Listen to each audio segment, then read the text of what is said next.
They are the fabulous learning nerds. Cause if you're tired of the old ways of getting it done, you've got the fabulous learning nerds. Scott and Dan are making it lots of fun. The best ideas that you've ever heard. So everybody spread the word. They're gonna keep you discerning. The fabulous learning nerds. Fabulous learning nerds. Oh yeah! Hey everybody, welcome back to another exciting and fantastic episode of the Fabulous Learning Nerds. I'm your host, Scott Schutte, and with me, you love him, he's the president of his own fan club, Dan Coonrod. Dan the man. Dan, how you doing, sir? I'm fair to middling. I'm president of my own fan club. We've been discussing this for weeks. You know how this works. Yeah, I know. But I don't think that's a good thing. I think it's a great thing. I think all the members of your fan club would agree that it is a fantastic thing to be, and I think it's great, and it's absolutely one of my favorite parts of the show. Giving you crap for having your own fan club. I think that's something that Hey, I am super excited, Dan. Yeah? What's up? Yeah, because we have an incredible guest with us this evening, and we've been talking back and forth, and I'm really super excited about this person and what they're going to bring to the show. I guess without further ado, we should go ahead and introduce Leesa Wallace. She is the founder and principal for the Performance Architect learning solutions firm. Ladies and gentlemen, big round of applause for Leesa. Ooh, well, yeah, the crowd goes wild, yes. Hello, Dan. Hello, Scott. So happy to be here. Thanks for having me on your show. Thank you for being here and bringing the content. We love it when people bring some real content. And like we always do with our special guests, we like to get to know them a little bit. So without further ado, let's get into What's Your Deal? Hey man, what's your deal? Leesa, tell us about yourself. What's your deal? Yeah, I don't know about the deal, Scott, but I'll tell you what the dealio is. Ooh, I like that. I have kids, and they're always telling me that my language is not hip enough. So I'm hoping dealio does it. So what is my deal? People say, tell me about yourself. And it's like, well, I was born in 1924, and, we don't start there. And then people say, well, what do you do? And I say, well, first and foremost, I'm a human. And first and foremost, my dealio is that I'm a wife and I'm a mom to 3 daughters and the coolest rescue cat imaginable. This cat's pretty cool. And this work is honestly, that's my most important work. And that's my real hard, challenging work. But by way of background, I grew up in Wisconsin. I'm a good old Midwestern girl. I have dropped the accent since I've been living on the East Coast, but at any time, I could pick it right up there. And I did my undergrad, at the University of Wisconsin, Eau Claire. But no, I changed my major 4 times before I landed on journalism with a minor in English. And with that, I went, they called, I lived and I worked in Japan for the Ministry of Education for 2 years, right out of college. And let me tell you, if you want a humbling experience, go live abroad, preferably in Asia, because Europe's kind of easy. Go live in Asia. I was forced to speak Japanese in all of my off hours, and I'm proud to say I'm fluent in pub Japanese. I can order beers with the best of them. Okay, time out. I can ask them how do I get to that. How would one order? Yeah, you can't drop that rum and then and walk Coke away from it. In Japanese? Go. How would they order what? A rum and Coke in Japanese. Ramen koku ippai onegai shimasu. Oh, did you get that, Dan? Because I'm gonna have to write that down. That's like, I don't know if that's correct because a rum and Coke doesn't come in a bottle. Oh. But if, anything that comes in a bottle is an ippai. Uh-huh. And uno is, not uno. Did I say uno? Man, ichi. Ichi is one. Anyway, yeah, biro ippai onegai I'm going to shimasu. guarantee you that our audience was buying every word that you said as the gospel. Like, there's absolutely no way that everyone would have been like, "Oh wow, no, she totally messed up ichai and uno." But I think that's fantastic. It's totally awesome. Yeah, but if you want to hear something really impressive, listen to this. Okay, You I'm ready. Yes. Hit us. All right. まもなく一番線に電車が参ります。危ないですから白線の内側へお下がってください。Which essentially means, ladies and gentlemen, the train is now going to be arriving on track number 1. Step back from the line or you will be toast. That's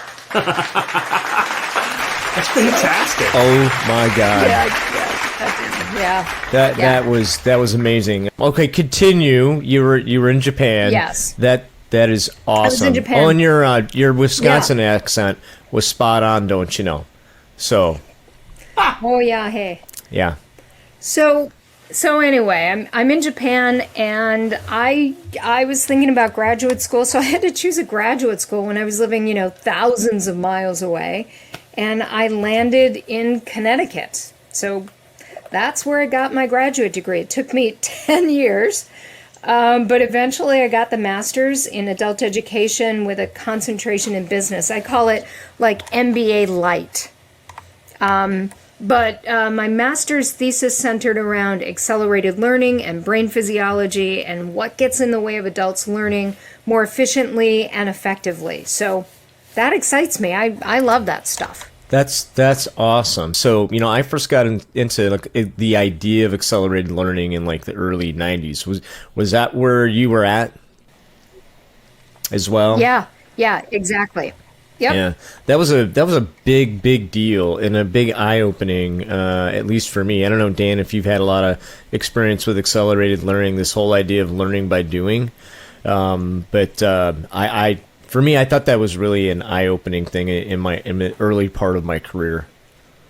No, I can't say it in the 90s. In the 90s, I was getting into nirvana, not so much accelerated learning, but 100%, that's how knowledge gets cemented. I can give you facts all day, but without doing, it's lost. It's gone.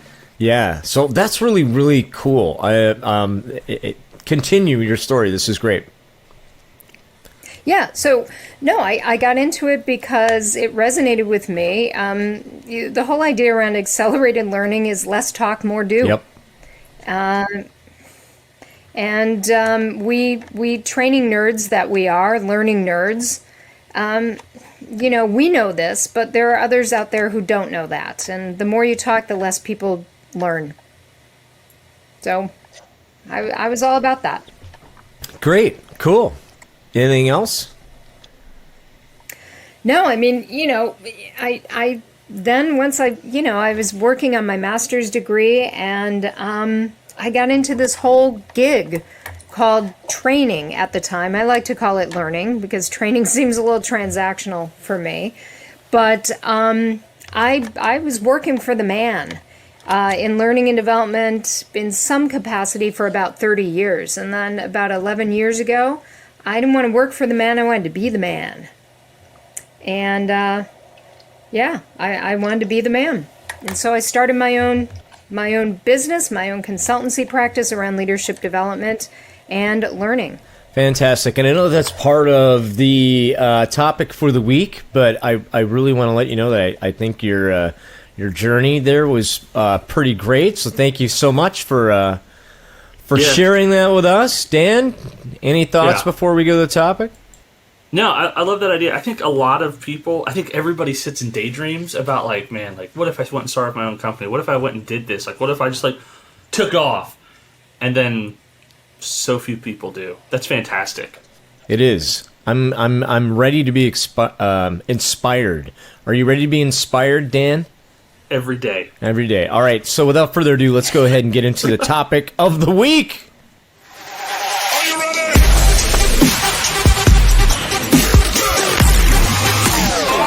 All right, Leesa, you came here to talk to us about... I came to talk about taking orders. Taking orders. That is awesome. Help us understand, what do you mean by that? Yeah, right. So when I first started my own business, honestly, I would kind of do anything to get the business. You know, I was not desperate, but, you know, I wanted to get clients. So these clients would come to me and they would say, hey, Leesa, this is what we need. This is what we want. Can you do that? And I would say, yeah, sure. Yeah, no problem. I would do that. And about 3 years in, I realized, this was not doing anybody any good, because I found that some things were becoming kind of freakishly predictable. And that is when leaders or a client would come to me, they would come with a solution already in mind. And usually it came in the form of training. And it sounded something like, hey, Leesa, you know, my people aren't getting along. They need training in communication. Can you help me out with that? And I would say, yeah, sure. I got something on communications. Or they'd say, my people, they can't think past tomorrow. We need a class in strategic thinking. You got that? And I realized that by saying yes, I was just taking orders. And if I didn't ask questions or try to figure out the drivers behind these requests, I fell into the order taking mode. And I call that, you know, do you want a side of fries to go with that request? It didn't feel good for anybody. And it didn't give the person requesting my services any value at all. Yeah. So, can I pause you there for just a second? Because I love your food analogy. You sure can. The food analogy is so great. Like, sometimes, at least my experience has been at least when I'm working for the man, and I am working for the man right now, and one of these days I'll be hopefully doing more for myself, because I want to hear more about that later on. But I had a boss put it this way: like, we are no longer going to be the vending machine for this organization, because that's exactly how people would treat us. Like, I need this, without any thought whatsoever to the objectives that they wanted to accomplish, without any thought to return on investment or ROI. And a lot of times, at least my experience has been, the larger the organization you're in, you get a Me Too environment. Did you find that to be the case, Leesa? Yeah, it was not even so much of a Me Too. It was these folks, whether I was working for the man or working for myself, helping the man, what they were looking to check the box and not change behavior, and that's problematic for everybody. Oh my God! You know, so you can call, what? No, I feel triggered, Dan. I absolutely, positively, 100% know like what you're talking about, and especially like in like our field and the learning and development field. So often we get into this pattern of just like, okay, cool, I'll get it done, I'll figure it out. Okay, cool, you want a training on that? Great. All right, I'll get the team to whip it up. We'll make it happen. And you just keep having to come back to the well because, well, you just don't get to the root. And no, 100% what you're saying. I feel it. I feel it in my bones. Well, I mentioned I felt triggered because, oh my gosh, I can't tell you how many times that we've experienced this. Like, hey, get us this, and it becomes a check. You said check the box, which is a nice way of putting it. I like to say it's a feel-good activity, right? So, did we accomplish anything? No, other than I made something that I can point at, or I made something that, like, you know, did this move the needle? No, but we did something, so I'm gonna feel good that I got something done. And I have, oh my gosh, I'm turning gray by the minute just thinking about this. This is not you, Leesa. Please don't take this personally. Oh, I have zero time. So many things that I want to do on this earth, but none of them are feel-good activities. I mean, I want to feel good about what I do, but I don't have time for feel-good activities. So I'll be quiet and let you expound on that. Who feels good about saying, do you want an order of fries with that? I mean, that doesn't feel good. No. Right? I mean, it that doesn't feel particularly good. And the thing is, we want to be helpful and we want to provide like this immediate value.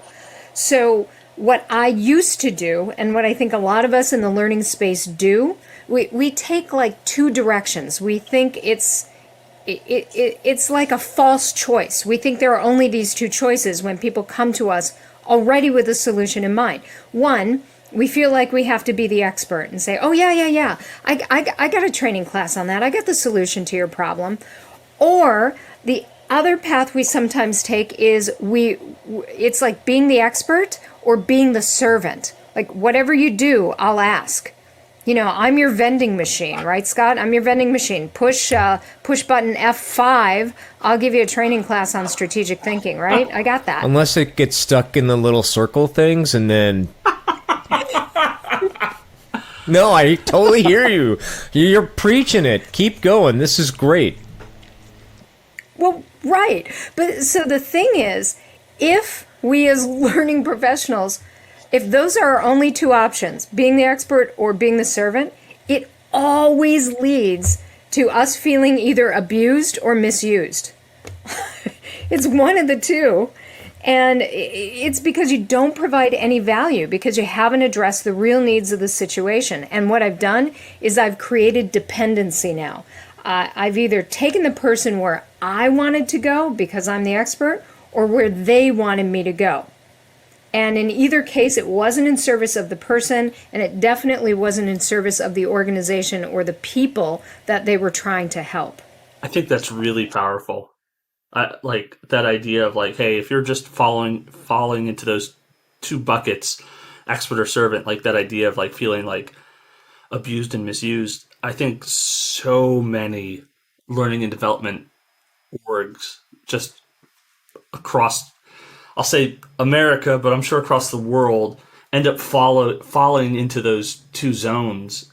And like, I've been there. I've been in both of those buckets at one point or another in my career. And yeah, just that idea of just being like, oh man, they don't understand. Oh, like why am I always fighting? What? And yeah, you're right. I love the word value. And I love that you brought it up right away. And it just resonates in this entire conversation. I know this conversation isn't over, but so many of us, I know I struggle with my own, and we talked about this a few weeks ago with Joey Acklin around this idea of the imposter syndrome, where we're like, are we doing enough? Are we contributing enough? And I think, you know, one of my aha moments I'm having right here now, Leesa, is this idea of, well, we get stuck in this loop, and then at the end of the day, we where's our value? I mean, a lot of us sort of struggling with these kinds of things. It's probably sometimes our own fault if we're not really paying attention and trying to add real value. So again, I love that statement. I love how you brought that.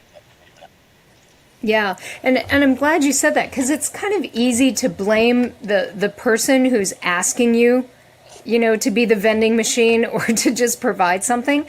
But you know, if you're really honest, and at least I was, and I dug deep, I realized the fault wasn't with them. The fault was with me, because I didn't know how to say no to these reflexive responses of being like either the expert or the servant. I didn't know how to say no to being like being of like immediate value. And what I learned was to start thinking like a consultant or a valued partner. And when that light bulb went off, I started doing things differently, and the results were vastly different. Awesome. Well, why don't you go ahead and talk a little bit about what are those things that you did differently? I'm intrigued. Well, honestly, you know, I dig way deeper, and I think you said it, Dan. You know, I try and get to the root. You had said that before. You're not getting to the root of what's driving the request to begin with. And I just started asking a couple of questions that help get people out of the give me a side of fries with that right now space. And it sounded like this. So you described you want people to think more strategically. What should people be doing more, better, or differently in this regard? In other words, behaviorally, what would it look like if they were thinking more strategically? And if you get a pause from the other person, that's a victory, because you're making them think harder and deeper. So, the silence is a good thing. That's what I call a ka-ching moment, because right there, stepping into that space, you're not saying yes. You're getting curious about what the driver is. So I could talk about this all day, but I don't want to go. Well, we can go as long as necessary. Or, but I love that. My experience when I ask a question like this, and chime in if you've had this experience, when we ask that question, hey, what is it you're looking for, and what are the behaviors you're looking for, and what are the results you're looking for, right? And I pause. I don't get anything because they don't come prepared to these meetings. They honestly believe that I'm going to ask you to make a video because everybody else has got video, so I want a video, so give me a video. And then you ask these kinds of questions and you get the crickets, right? Has that been your experience as well, Leesa, or? Yeah, crickets as I go to answer that question. Yeah, sometimes I get that, and I handle it in one of two ways. One is, I'll just own it and I'll say, you know what? It could be that you might not have been prepared to really think about these questions. I'm wondering if maybe we can get back in maybe a couple of days. Give it some thought, because knowing that is going to really help me be of greater service to you. Yeah, I love that. Go ahead, Dan. I'm sorry, I didn't mean to step on you. No, you're fine. Like, you and I talked about before, like, what's happened, like, on the team that I'm on so often is, like, we've got these questions where we're just like, all right, here's 5 or 6 questions, sometimes more depending upon the project. We're going to have our kickoff meeting. We're going to talk. We're going to ask these questions, and we're going to follow up with the email. Here's all the questions. Here's what we need in order to get here. And I can't tell you how often we've sent those questions out, and like a stakeholder will come back after like answering like half of them and be like, hey, so like we're still trying to get answers to some of this, but like the ask may be changing because of that. And like that's a good thing. Like, not just from like a woo, it's us versus them, or rah rah rah, we win, but like anytime you can make somebody go, ooh, wait, pause, think, what does business success look like here? Like, that's a win. That's a win for everybody. It's a win for learning and development. It's a win for a business. Yeah. And it's a win for the people that you're trying to serve. Yes. With any sort of learning initiative. Because you're going to be much more surgically precise about the solution that you bring. And hey, it may not be training. It may be training and a whole bunch of other stuff. Yeah. Yeah, so I'm totally with you. Yeah. How long, okay, so, how long is that strategic pause for you? I wish I could be algebraic about it. I don't know. I wish I could say it's actually I give them exactly 25 seconds. I don't know. I'm reading the room. Right. If I'm on a Zoom, or if I'm, in my dreams, face to face with someone again soon, I hope. Oh, me too. I'm reading the language, and if they're looking down and it looks like they're thinking, I just shut up and let them think. And they'll either get to it, or I say, listen, let's take this up another time. Your answers are critical for me to give you the right solution at the right time for the right reasons. I don't want to waste anyone's time here. So I give them time. What I don't do is let them off the hook in answering that question. I will not move forward until I hear it articulated. Behaviorally, what would it look like if people were doing things more, better, or differently? It's a classic consulting question, and it gets people thinking. I so love everything you're saying, and I love the idea of I'm not going to answer that question for them. Like you could follow it up with other questions, but answering that question to them, you're right, is letting them off the hook. And sometimes, hey, we need to think about this. But great. So let's say you do get some engagement. What's the next step? Yeah, so I'll hear answers, and I'll give you an example. One leader came to me and he said, "My team isn't getting along. We need training on communication skills." Now there's a lot to unpack there, right? So I could have been the expert saying, "Yeah, I got this great program on interpersonal communication and building productive relationships." Or I could have said, "Yeah, I'll get that for you. When do you want the training class?" Wrong. Remember, that does not bring value. Instead, I said, "Okay, so you're talking about your folks. When you say they're not communicating well with one another, what does that look like? What specifically do you want them to do more, better, or differently?" And he said, "Well, in our meetings, everyone is talking over one another. One person shoots other people's ideas down, and to some extent, I'm not sure that everyone knows what our team objectives and goals are." Well, that gave me some ideas. So I thought, okay, there's probably a training element there, and there's probably a process element that belonged to the manager in terms of getting clear about the goals and expectations on the team. It was more than just training. So what I said to him, I said, "Well, I can absolutely do a training on communication skills, but let's just say I do this training. What else might be getting in the way of your team performing the way in which you just described you want them performing?" Pause.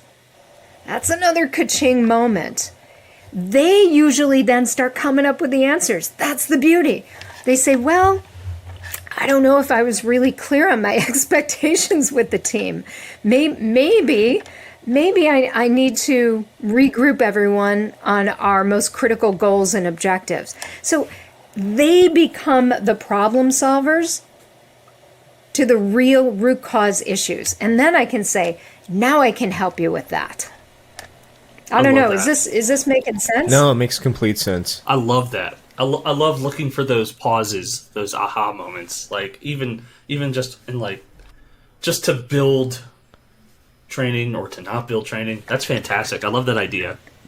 But again, I love how you're talking about it. Those are great little moments, ka-ching moments. I'm going to write that down, ka-ching moments where we can come back to them. Because at the end of the day, what I know that I want to do is create that relationship so that the next time they come in, that they're a little better prepared, like they've actually thought about these things, right? And that's where value comes in, right? So if we can get them to think differently about objectives and behaviors and actual, ROI on what they're asking for, then we actually are adding value.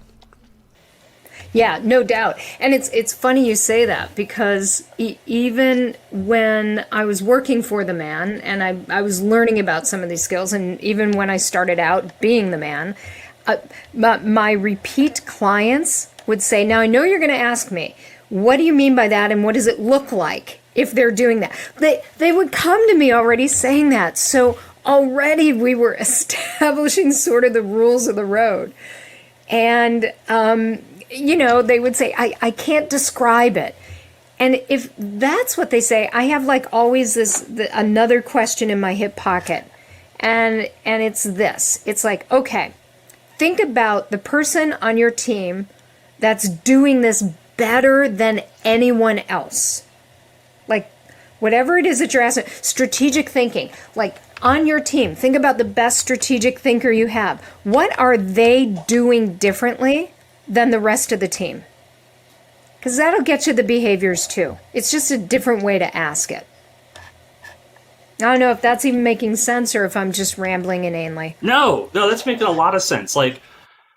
So often people will show up and they'll just be like, "I've got this idea," and I don't know if it's because they need to check a box or because they feel like they need to do something, and training is that physical movement of people and ideas. So they're like, "We're doing something, check." But to get to that, cool, what does success look like? Everybody always asks, what does success look like? But to personify it and humanify it and just be like, who on your team, which person has got that success. That's from a learning and development, like, boom, well, now I know who my SME is, like, right out the gate. That's fantastic. Yep. Yeah, that's right. And and I would add on to it, it's not only what does success look like, I get it much more granular and concrete than that. I say, what would it look and sound like if they were doing this in the way in which you wanted them to? Because I can provide solutions around behaviors, but I can't provide solutions around stuff that isn't concrete. I don't know. Yeah. Because they can say success looks like, everyone gets along. And my next question is, well, what does that look like? So if everyone's getting along, what does that mean? They're not swearing at each other and they're not talking about each other behind each other's backs. I don't know. They what do you mean? So those are my two ace in the hole questions. What do you want your people doing more, better, or differently? What does it look or sound like? And okay, if I do that, what else could get in the way of them acting or performing in that manner? They give you all the answers you need. So that's my 2 cents. I love your 2 cents. Dan, you had a question, comment, concern, cheap shot for Leesa? That's like a solid 50 cents. Like, that's awesome. I love that. It makes me think of, like, I don't know, you hear people talk about, like, the Socratic method. I think I'm saying that, where it's like, know thyself, and it's always asking why, asking why, asking why. So, like, this is almost like Socratic project management. Like, all right, we're just going to keep digging on this why until we really find, like, what's the root.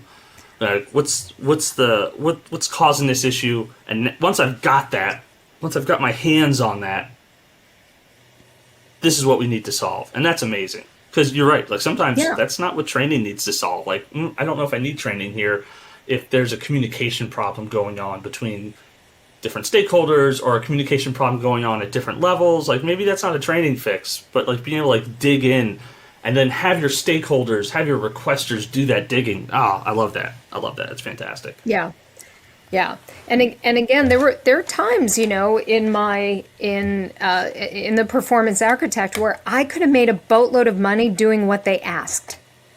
I really could, but it wasn't what they needed, and I could have said, sure, I'll do the training for you, and I could have made money on that. It wasn't what they needed. What they needed was coaching 2 levels above. And that's what I suggested or provided in terms of value. I said, you can pay me a lot of money, or you can pay this executive coach much less. And that's what I think is going to fix your problem. I didn't make any money on it, but I made good in terms of my value as a trusted advisor and a partner. So... yeah. I love how you're thinking. I think it's really important for those people who are in the entrepreneurial world, they've got their own business. So many times you just want to take that cash in and have it. But at the end of the day, if you're not providing, I got to keep coming back to this value. If you don't provide value, so they come and they say, hey, I want this. And okay, and you deliver it, knowing that this isn't going to add any value. Are they going to come back to you? Like never. Like that never said the client. Ever happens. The be-back bus doesn't come back. It doesn't come back, right? Unless they got nowhere else to go. And if you've got a client like that, I still wouldn't do it because it's not the right thing. Like, I want to sleep at night. Sleep's important. I'm old. I like to sleep. Sleep's a good thing, right? But I've got to do what's right by the client. And this may not be a great situation for us, or it may not be the right opportunity. I love how you like, hey, you really need some executive coaching. Here's some people that I can lean you to, or, I could provide that for you if that's what you want. Then we'll take a look at what your problem really is. Because, man, it's flavor of the month all the time. And I love your 2 questions. You're like, hey, what are they doing differently? What does it look and sound like? And what are the other things that are going to get in the way? Almost every single leadership development class I have ever been a part of never addressed these issues. Ever. They were like, here's some good things you can do with your employee. Here's a model that we think is great. And at the end of it, I'm thinking, where's my tool to do it better? One, right? Two, who's going to hold me accountable to this? Nobody, right? Three, what does it look like? What do we expect from my employees if I were to do what you're asking me to do? If I don't get any of that, I'm going to walk away maybe feeling good because I got a couple days off of work, but nothing really changes. And so this idea, this mindset of value, starting with, what is it that we really want to accomplish and what does it look, sound, and feel like is absolutely amazing. And we need more leaders like yourself that are going to put a stake in the ground and say, hey, listen, this is where, if you're going to work with me, this is the way that we're going to get it done. And if you don't like that, then you can go somewhere else, right? I can't admit, Well, you're you're pretty kind. Yeah, I've had those conversations, and this is where I open the kimono. There were times when I didn't. I'm like, I'm going to give them a really solid solution that's going to be really, really good. From an instructional design perspective, it's going to rock. People will leave with skills that they can apply, but I still knew that it was not really addressing the issues as I heard them from that leader. So, there are times when I took the work, but more often than not, now I just tend not to do it. And if I get pushback from the client, which I often do, and they say, well, we just need this training program, I will always I'll feel good going to bed at night when I say something like, I can absolutely provide that solution for you. I just want to be clear that I don't believe it's going to get to the root cause of what you're just describing is the real issue. But I will do it for you. But that's always my caveat in there. So that if it doesn't work, they'll say, oh, you were kind of right. And I'll say, well, I don't know. You want to roll up your sleeves now and get to the hard stuff? Training is easy. Providing other solutions for what's causing people not to perform the way that they should be performing, that's harder. You could be talking reward and incentive systems that need to be reworked. You could be talking about really bad leadership that's causing people not to do their work. It's not that they don't have the skills, it's that their leader doesn't have the skills. It could be they've got bad technology or processes that aren't really clear. Pit a bad process against a good person, the bad process almost always wins. So you got to look at some of these other things. I don't know. I'm rambling. No, you're not. I was going to ask, what's a process? That's my Dan, dealio. what's a process? I'm confused by this whole idea.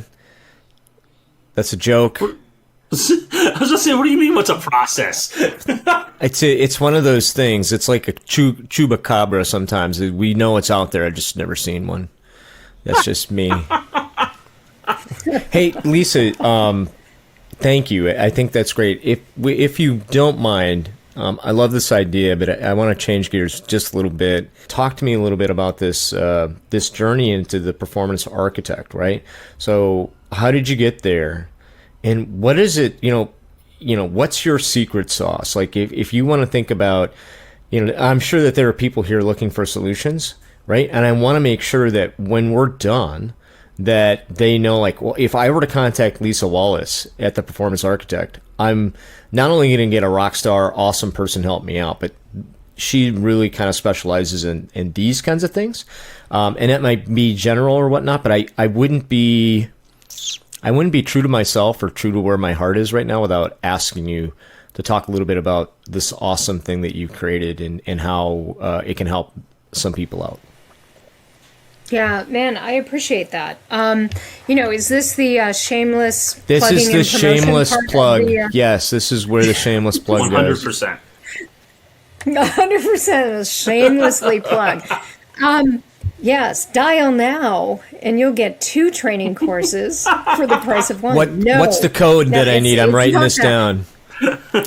BOGO, Yeah, right? Leesa. We've already said training is so transactional anyway. So what they get from me, the name of my company is the Performance Architect, and it is what it sounds like. I help organizations and teams and individual build performance. And I'm the Build a Better Leader company. That's what I'm known to do. So I do very long-term leadership development programs with high potential leaders, cohort groups. I do longer term learning and development opportunities for managers so that they don't do damage to the people that they lead, like blocking and tackling. If you just do this stuff and you demonstrate these skills and behaviors on the regular, you're not going to do damage to the people who report to you. And then I do a lot of communications coaching at the higher levels, the more executive levels, to help them keep their messages really crisp, really clear, and razor focused. So, I'm the Build a Better Leader company, Build a Better Team company, Build a Better Individual company. So you're doing all the good that's work. what I do. You're doing all the good work. Like, in my humble opinion, we've got a leadership epidemic worldwide. Like the Peter Principle. Dan, you know what the Peter Principle is, right? Yes. Yeah, this idea that, senior leadership has been promoted 2 levels above their competency. Like, it's everywhere. And it's so, I love how you say, I don't want anybody to do damage to other people. I'm going to raise my hand. Too late! Right? So we know that that's the case. I had a great conversation with a gentleman, and he was like, yeah, I think most leaders are good, but the expectation around performance is so high that they just kind of throw away everything that they know or think they know in order to get the performance. And what I'm hearing from you is like, no. Like, that's the wrong way of doing it, which I think we all agree. Let me show you a better way. Does that sound about right? That's it. I have an app for that. It's called Management Essentials. 6-part program to help your managers not do damage, literally. And then I have, my other keystone work is called the Leadership Academy. It's a year-long program, highly selective, high potential leaders who you want to accelerate their ability to step into that next role. So different approaches, different design, but really, really effective. Oh, okay, I'm going to ask a very silly. Awesome. It's a simple question. I'm going to assume that these all can be found on your website. They can. www.performance-architect.com. What is that website again? And that website again is www.performance-architect.com. Fantastic. See, she's got the shameless plug thing down to Boom. a T, Dan. We can get that link in our notes for this episode. Oh, right, we are Scott? going to totally get all the groovy stuff. So take a look at the show notes, folks. We're going to go ahead and put Leesa's. Is it all right if we put your email in this show? Of course. Okay, and that email would be? That email is performancearchitect@comcast.net. Once again, that's performancearchitect@comcast.net. And that's the bottom line, because Stone Cold said so. All right. You're amazing, and you're absolutely amazing, and I'm so glad that we can spend some time with you. Oh, no, thanks so much for showing up. Like, this has been fantastic. If you would like to continue in the conversation around taking orders or this idea of leadership, please, folks, email us, learningnerdscast@gmail.com. Send a nice little email there. We'll be sure to read it. If you have one directed at Leesa, put somewhere in the title Leesa, and we'll hold it off till the next time we get Leesa Wallace on our show. Hey, listen, before we wrap everything up here today, why don't you go ahead and tell people how they can engage with the Learning Nerds? Absolutely. Guys, Scott already brought it up, but you can reach us at learningnerdscast@gmail.com. Please, pretty please, email us questions. I don't want to go so far as saying we'll beg, but Scott might. I definitely will. I am not afraid to beg. I'm not too proud to beg. You can also find us on Facebook at Learning Nerds. Like us, participate in the conversation, what we got going on there. Lastly, you can find us on Instagram, Fab Learning Nerds. Share what you've got. We're interested to see it. We want to talk. We want to reach out. Thank you, Dan. Dan the man, we really appreciate it. Leesa, appreciate you coming on the show, dropping the wisdom. I think it's great. Any final words before we close out? No. No, you guys are great. Thanks so much for having me. Honestly, the pleasure was mine. It was an honor. Okay, cool. All right, folks, thanks a lot for joining us. Be sure to hit that subscribe button. Share this content with your friends. Post it. We had a lot of really great stuff come on the show tonight. Thanks to Leesa Wallace, our fabulous guest.